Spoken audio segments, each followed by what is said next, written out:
Good morning, students. Sai Ram. Today we shall continue with the first chapter on networking concepts. In our last class, we have already learnt about networking and advantages of networking.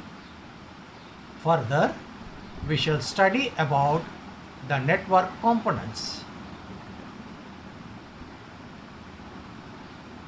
Computer network is a communication system for computers. A network has five major components: message, sender, receiver, transmission medium, and protocols. Message can be text, audio, pictures, videos, etc. It requires one or more transmitters and receivers as a message and a communication channel. This means it requires a sender and a receiver.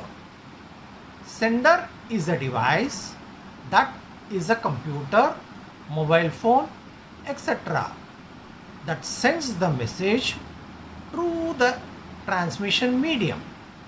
Receiver is also a device that can be a computer, tab, workstation, etc. Transmission medium is the physical path through which message travels from the sender to the receiver or vice versa. This medium can be either wired or wireless. Protocol is a set of mutually accepted and implemented rules at both ends of the communication channel for the proper exchange of information. So children, the five major network components are message, sender, receiver, transmission medium, and protocols. Computer and other devices communicate with each other on a network are called nodes or stations. So, through any device, you can send or receive messages with each other are called as nodes or stations. Nodes transmit as well as receives messages.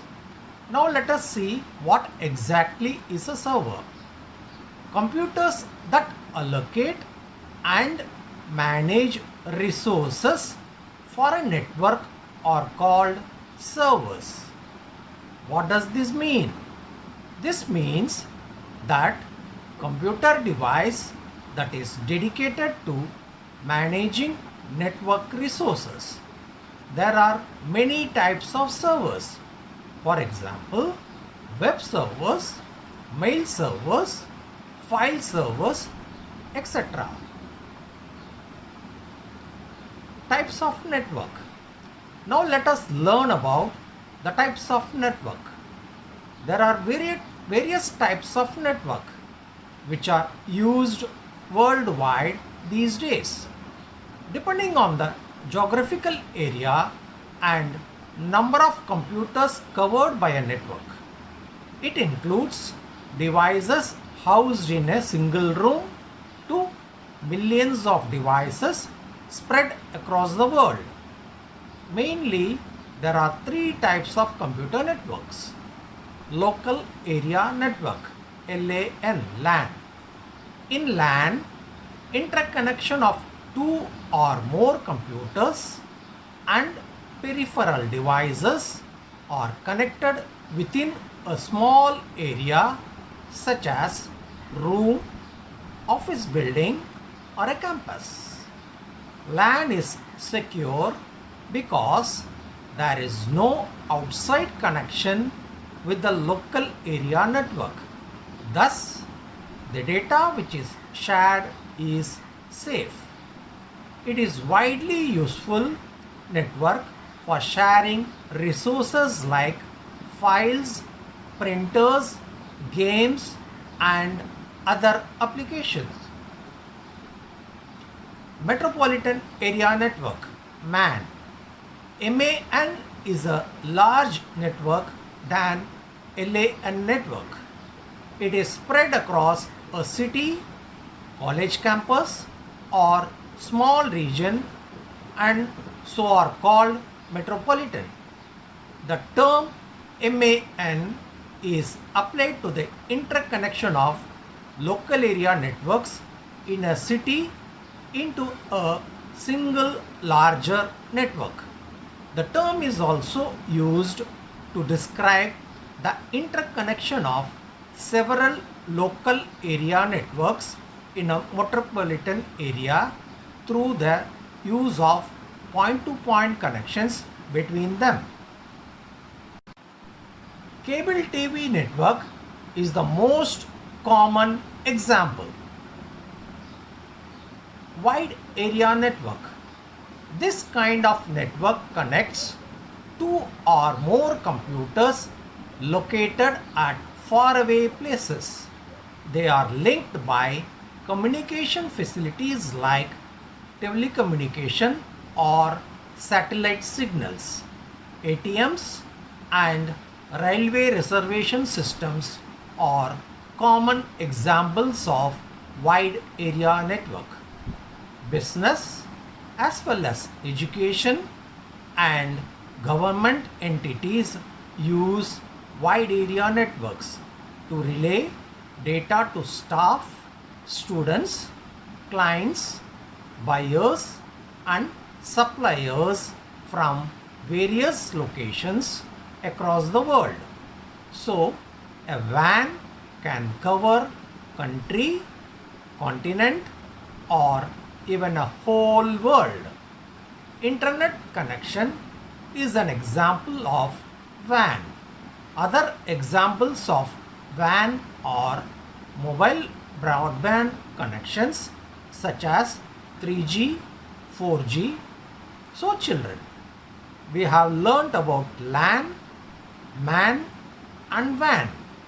We can say that internet is the combination of LAN, MAN and WAN. Network architecture. There are several ways in which a computer network can be designed. Network architecture is an overall design of a computer network. Network architecture describes the allocation of tasks between computers in a network. Two of the most widely used types of network architecture are peer-to-peer network and client-server network. Client-server network. It is a network where several computers called clients or workstations are connected to the main computer called the server. There can be more than one server. A computer network in which one centralized powerful computer called the server is a hub to which many less powerful personal computers or workstations called clients are connected. A server is a computer that provides services to clients and controls access to hardware, software and other resources. Clients are the computers which request services like data retrieval, storage, etc. from the server. Peer-to-peer network. Peer-to-peer is a network where a few computers having equal capacity and capabilities are connected together to use the resources available on the network. In this network, there are no central server. Each computer can act as a server as well as a client. In this network, even one of the nodes stop working, the network continues to function. It is mostly used for file sharing. Network security. In a network, there are many users who are sharing the resources.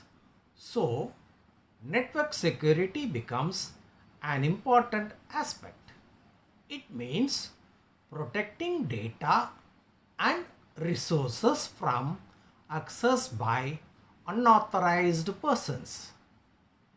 There are two general level of network security: login security and rights security. Login security. The user is given an unique login name and password. For example, net banking. In net banking, every account holder is given an user ID and password to access their account online. This is to secure their account from unauthorized person. This type of security is known as login security. Rights security. Based upon your username, you are given rights like read-only access, read-write access, or no access at all.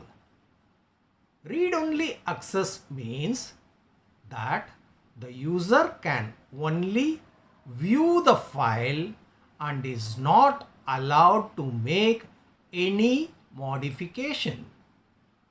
Read-write access means that the user can view as well as modify the file. No access means that the user cannot access the file. A combination of rights can also be granted to the same user for different sets of data. So children, in this manner, the resources, files, data, etc. are secured in a network. So children, in our today's session, we have learnt about network components, types of network, network architecture, and network security. With this, we come to the end of the first chapter on network concepts. Thank you, students.